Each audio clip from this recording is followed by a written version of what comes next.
하나님 말씀 요한일서 5장 5절에서부터 12절 말씀 제가 봉독해 드리도록 하겠습니다. 예수께서 하나님의 아들이심을 믿는 자가 아니면 세상을 이기는 자가 누구냐? 이는 물과 피로 임하신 이시니 곧 예수 그리스도시라. 물로만 아니요 물과 피로 임하셨고 증언하는 이는 성령이시니 성령은 진리니라.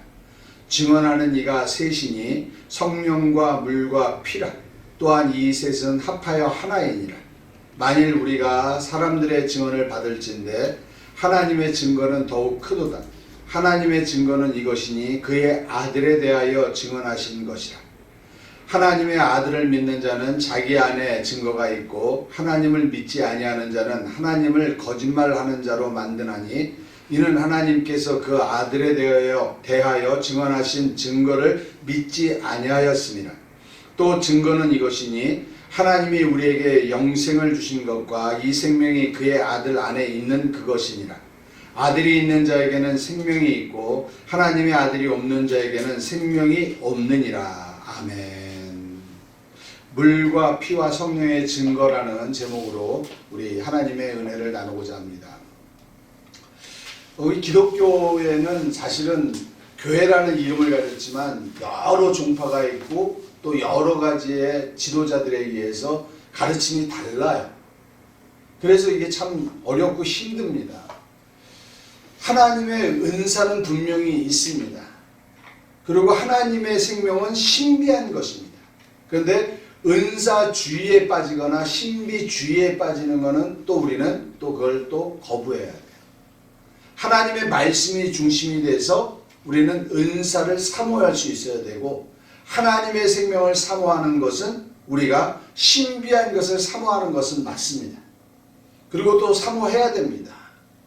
그래서 이 하나님께서 우리에게 주시는 말씀의 기준이 정확해야 돼요. 이게 틀리면 안 됩니다. 오늘 중요한 이야기는 이런 겁니다. 예수 그리스도께서 물과 피로 임하신 이시니 라고 이야기를 해요.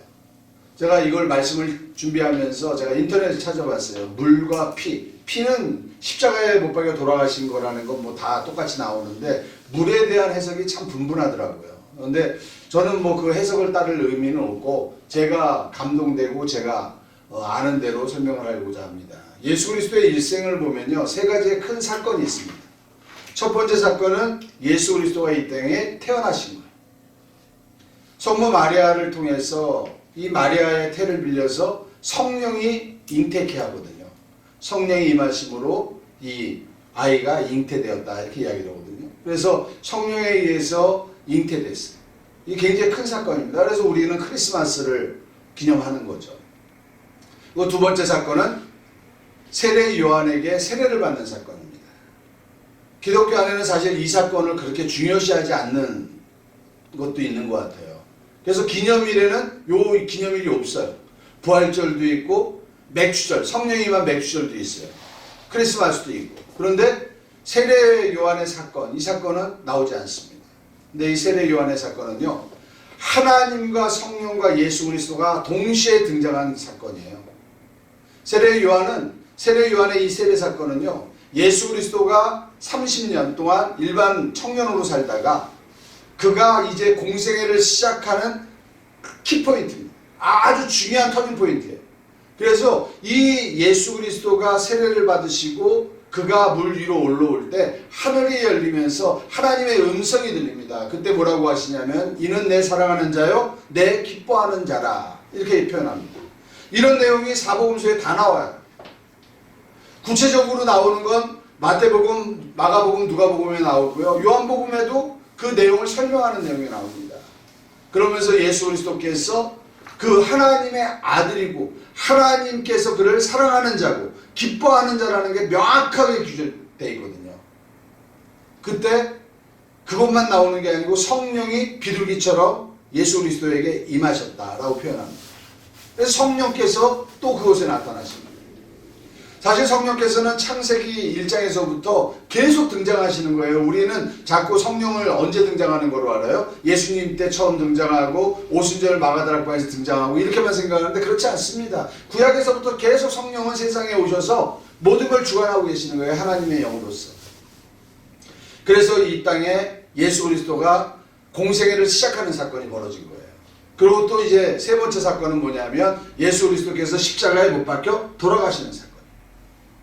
예수 그리스도께서 십자가에 못 박혀 돌아가시고 사흘 만에 부활하시는 이 사건. 이 사건까지 해서 태어나심과 공생애의 시작과 그 다음에 예수 그리스도께서 이 죽고 부활하심으로써 공생애를 마치는 이 세 가지의 사건은 정말 너무나 이 성경 안에서 귀한 사건입니다. 그래서 이 사건 중에서 이 피는 십자가에 못 박혀 돌아가신 사건인데요. 이 물은 바로 세례 요한의 물 침례를 이야기하는 거예요. 침례를 받고 나오실 때 하나님께서 그에게 성령이 임하시고 하나님의 음성이 들렸던 그 사건. 그 사건이 예수 그리스도께서 이 땅에 오신, 이 땅에 이는 물과 피로 임하신 이시니라고 표현하는 겁니다. 물과 피로 임하신. 그래서 예수 그리스도가 이 땅에 공생애 시작하는 것과 공생애를 마치는 사건. 그래서 하나님의 뜻이 이 땅에서 이루어지는 것. 이게 바로 예수 그리스도께서 이 땅에서 임하신 사건이에요. 그런데 이것을 뭐 하는 거? 증언하는 이는 성령이시니 성령은 진리니라 라고 이야기해요. 성령께서는 증언하시는 거예요. 예수 그리스도의 탄생부터 예수 그리스도께서 세례를 받고 성령을 받으시고 하나님의 음성이 들려서 이는 내 기뻐하는 자요 내 사랑하는 자라고 표현하는 이 사건까지. 그리고 예수 그리스도께서 십자가에 못 박혀 돌아가시고 그가 부활하셔서 성결의 영으로 부활하는 그 사건까지. 성결의 영으로 예수 그리스도를 부활시키신 분도 누구예요? 그분도 바로 성령이시거든요. 그래서 성령께서는 이 세 가지 사건, 근데 오늘은 두 가지의 물과 피로 임한 것만 아니라 공생애만 이야기하는 겁니다. 공생애만 정확히 집어서 이것을 증거하는 이는 누구다? 성령이라고 이야기하십니다. 성령께서 이 땅에 오셔서 이렇게 증언하셨어요. 그런데 오늘 물의 사건에서 누가 또 증언합니까? 하나님의 음성이 들려요.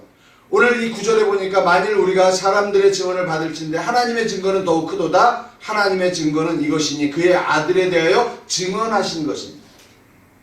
하늘문이 열리고 하나님께서는 증언하셨어요. 이는 내 사랑하는 자요 내 기뻐하는 자.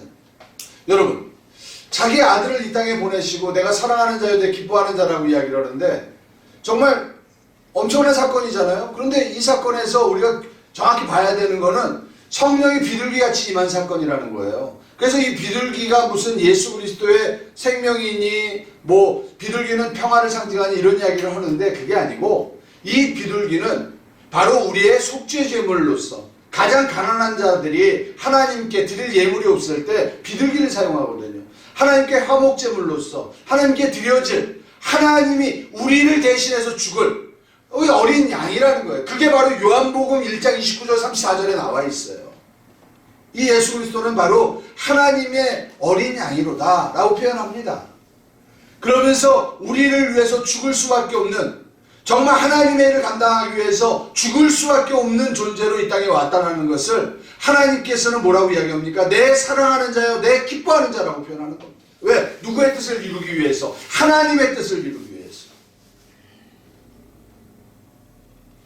오늘 이 하나님의 증언.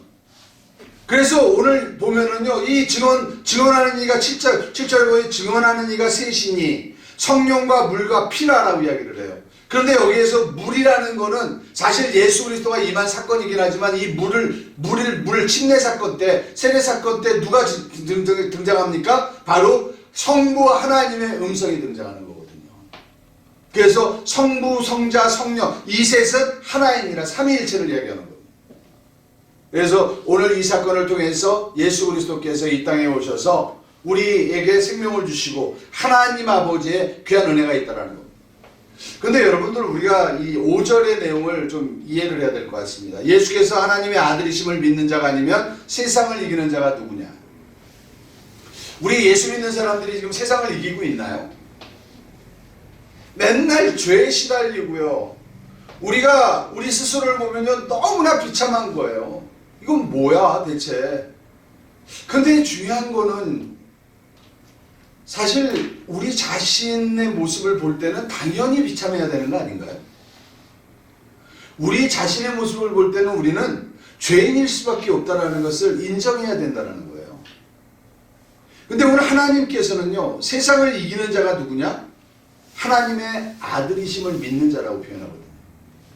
우리가 그러면은 죄가 없어졌다라고, 우리는 하나님 앞에 의롭다고, 친의의 음성을 들었다라는 것을 우리가 믿는다면 우리가 죄가 있다라고 고백을 해야 됩니까? 죄가 없다라고 고백을 해야 됩니까? 우리는 죄가 없다라고 고백할 수 있어야 돼요.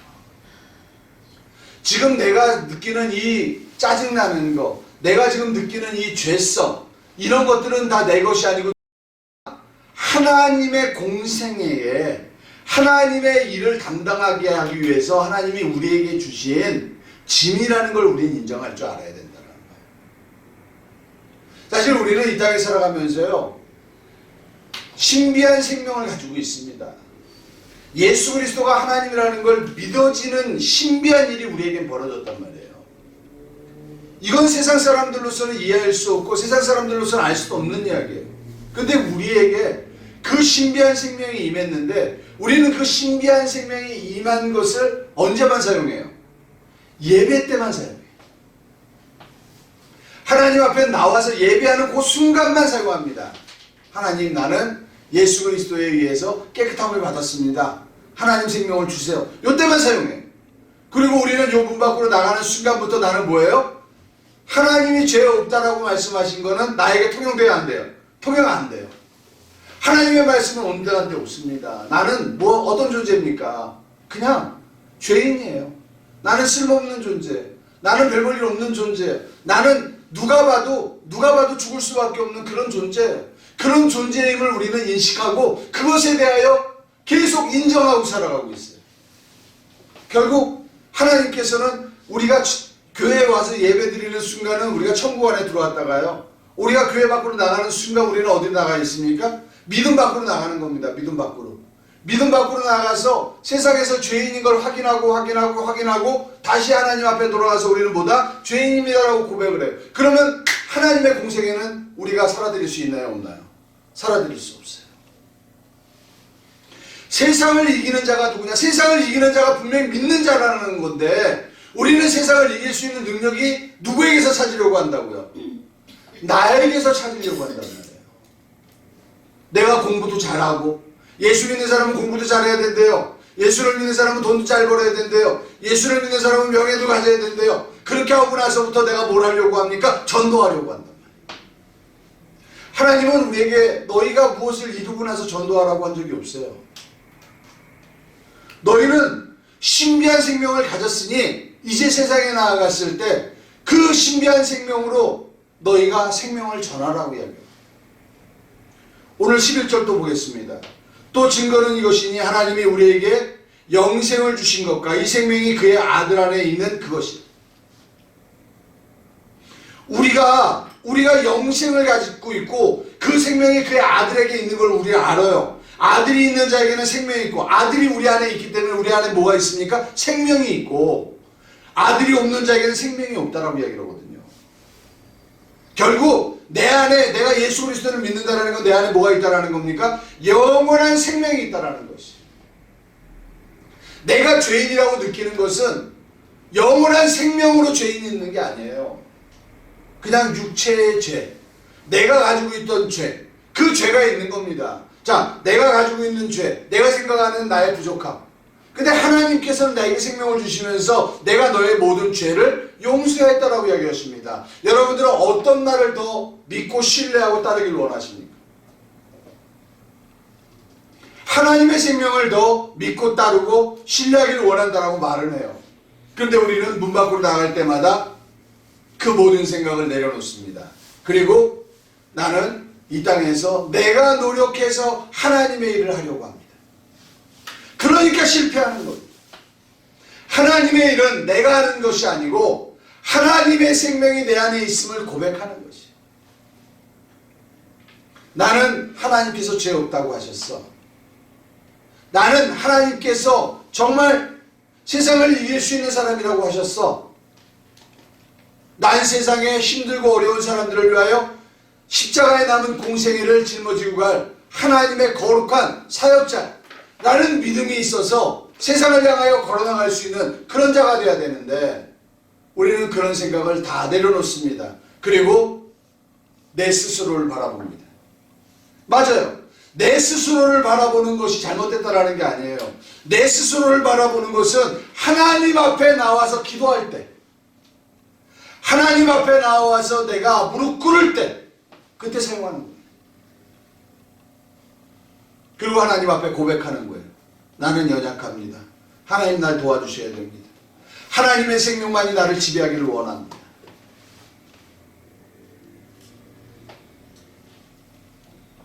그렇지 않을 때는, 세상을 향해서는, 세상 사람들을 만날 때는 나는 고백해야 돼요. 나의 모든 죄를 예수님이 사하셨어. 예수님이 나를 거룩한 생명이라고 하셨어. 그럼 이 생명을 주셨으니 나에게 생명을 어떻게 하라고요? 나눠주라는 거예요. 너희가 가진 생명을 저들에게 나눠주라는 겁니다. 물론 사람들에게 율법을 전하는 거 중요합니다. 왜? 그들이 나아가야 될 방향을 볼 수 있게 만들고요. 그 율법을 전함으로써 내가 죄인인 걸 깨달을 수 있게 해서 하나님 앞에 나올 수 있는 길을 열어줄 수도 있어요. 사람의 성향에 따라서 옳은 말을 듣고 바른 것을 들어가지고 바른 곳으로 찾아오는 사람들도 있단 말이에요. 근데 세상은 그런 사람만 있는 게 아니에요. 그래서 여러분들에게 뭐 하라고요? 기도하라고 이야기하는 겁니다. 그래서 여러분들에게 뭐 하라고요? 용서하라고 이야기하는 겁니다. 왜? 먼저 그들을 용서해야만이 그들의 마음에 있는 죄가 없어짐으로 하나님과의 관계를 열 수 있기 때문에. 이 땅에 예수 그리스도께서 오셔서 중보하지 않으셨으면요, 이 땅에는 하나님을 믿는 생명이 있을 수가 없어요. 왜? 하나님과 우리하고에 막혀있는 담이 있는데 그걸 누가 할 수 있습니까? 아무도 할 수가 없습니다. 그 담을 할 수 있는 분은 오직 누구예요? 그분은 바로 예수 그리스도세요. 그래서 예수 그리스도께서 십자가에 못 박혀 돌아가실 때 휘장이 위에서부터 아래까지 완전히 쫙 하고 찢어졌다라고 사복음서에 다 나와 있어요. 그래서 이제는 그 지성소까지 모든 믿는 사람들이 한 번에 들어갈 수 있는 거예요. 여러분들 오늘 출애굽기 한번 찾아보겠습니다. 출애굽기 22장입니다. 이건 굉장히 중요한 거기 때문에요, 제가 직접 여러분들이 찾기를 원합니다. 출애굽기 25장입니다. 22장이 아니고요. 출애굽기 25장 22절입니다. 25장 10절에서부터 22절까지의 내용은요, 법계, 이 지성소 안에 있는 법계를 만드는 법에 대해서 쭉 설명한 겁니다. 근데 여러분들이 혹시 이 22절만 읽으면 헷갈릴 수 있어서 내가 20절, 21절, 22절을 읽어드리겠습니다. 그룹들은 그 날개를 높이 펴서 그 날개로 속죄소를 덮으며 그 얼굴을 서로 대하여 속죄소를 향하게 하고 속죄소를 궤 위에 얹고 내가 네게 줄 증거판을 궤 속에 넣으라. 거기서 내가 너와 만나고, 지금 누가 만난다 그랬어요? 하나님이 우리와 만나는 겁니다. 속죄소 위, 곧 증거궤 위에 있는 두 그룹 사이에서 내가 이스라엘 자손을 위하여 네게 명령할 모든 일을 네게 이루리라. 내가 예수 그리스도를 믿어서 예수 그리스도께서 나를 위하여 지성소의 휘장을 짓고 내가 속죄소까지 들어가서 하나님을 만날 수 있는 길을 여셨어요. 그래서 우리는 그곳까지 들어갔습니다. 이곳이 어디입니까? 그곳이 바로 예수 그리스도 안이에요. 하나님이 내 안에, 내가 하나님 안에, 그리고 너희가 내 안에, 내가 너희 안에. 그래서 결국 어디 안에 모이는 겁니까? 하나님과 우리가 예수 그리스도라는 생명 안에서 만나는 곳이에요. 결국 속죄소는 누굽니까? 바로 예수 그리스도예요. 그 예수 그리스도라는 생명 안에서 우리가 만나는데, 여러분들 우리가 하나님을 딱 만나면 하나님이 우리에게 무슨 음성을 주실 것 같아요? 내가 이제부터 내가 너에게 축복하리라. 내가 솔로몬의 복을 주리라. 내가 너를 이 땅에서 가장 강한 자로 만들리라. 막 이런 음성을 줄 것 같은데, 하나님께서는 우리에게 뭐예요? 내가 이스라엘 자손을 위하여, 너를 위하여가 아닙니다. 이스라엘 자손을 위하여 네게 명령할 모든 일을 네게 이루리라. 여러분들이 예수 그리스도를 만나러 들어가시는 그 순간에 예수 그리스도를 여러분들이 성령 안에서 만나시면 이제 하나님께서는 여러분들에게 맡겨진 기업을 위해서 어떻게 해야 되는지 내가 너희에게 일러주겠다라는 거예요. 성경은 그 일러주는 이야기가 이런 이야기라고 이야기합니다. 너희가 그들의 죄를 용서하라. 너희가 그들을 위하여 중보하라. 너희가 그들에게 먹을 것과 입을 것을 나누어 주라. 영적인 거, 육적인 거, 환경적인 거, 혼적인 거, 모든 것을 통해서 그들을 섬기기를 원합니다. 그 중에서 가장 중요한 건 뭐예요? 예수 그리스도께서 이 땅에 오셔서 많은 병든 자를 고치십니다. 많은 기적을 나타내십니다. 먹을 것을 주십니다. 그러면서 그 많은 공생애를 했지만, 많은 표적을 나타냈지만 예수님의 마지막 사역은 뭡니까? 십자가에 못 박혀 돌아가셨다 부활하시는 거거든요. 결국 우리가 한 영혼을 구원하기 위해서 그들에게 필요한 걸 공급합니다. 먹을 것도 줍니다. 그들에게 필요한 돈도 줍니다. 그렇지만 결국 그들의 영혼이 예수 그리스도를 믿을 수 있는 그 죄담을 할 수 있는 것은 요한복음 20장 22절에 말씀하시듯이 우리가 그들의 죄를 용서하는 것이죠. 죄를 용서할 때 그 우리에게 있는 생명이 그들에게 전달된단 말이에요. 그 생명을 우리가 그들에게 전해야 된단 말이에요. 그래서 오늘 예수 그리스도께서 두 가지의 임하신 이야기가 있어요. 물과 피로 임하신 사건. 오늘 우리에게 예수 그리스도께서는 똑같은 걸 원하시는 겁니다. 물과 피로 임하라는 거예요. 공생애를 시작하는 것. 우리가 성령 안에서 하나님의 공생애에 동참할 수 있는 것. 그건 뭐예요? 내가 죄가 없음을 고백하고 세상을 이기는 자가 되겠다라고 내가 마음가짐을 하는 거예요. 고백하는 겁니다. 그리고 내게 하나님이 허락하신 짐이 올 때마다 그 짐을 하나님께 영광 돌리며 쉽고 가볍다라고 했으니까 고생할 거 없어요. 그냥 가볍게 하나님께 토스함으로 예수 그리스도께서 그 일을 감당하실 수 있도록 우리가 연결만 해드리는 것으로 하나님의 일을 책임질 수 있습니다. 그래서 정말 세상을 이길 수 있는 하나님의 능력인 여러분들 되시기를 축원드립니다. 그리하여 우리가 예수 그리스도를 믿는 것, 내가 믿지 않는 것은 하나님을 거짓말하는 자로 만든다라고 이야기를 하지 않습니까? 오늘 본문에 나와 있는 모든 내용을 기억하시면서 정말 예수 그리스도께서 걸으셨던 그 공생의 길을 나도 세상을 이길 수 있는 믿음의 승리자가 되기를 다짐하는 여러분들 되시기를 축원드립니다. 오늘 시간에 우리 합심으로 기도하시는 시간 같습니다. 오 할렐루야.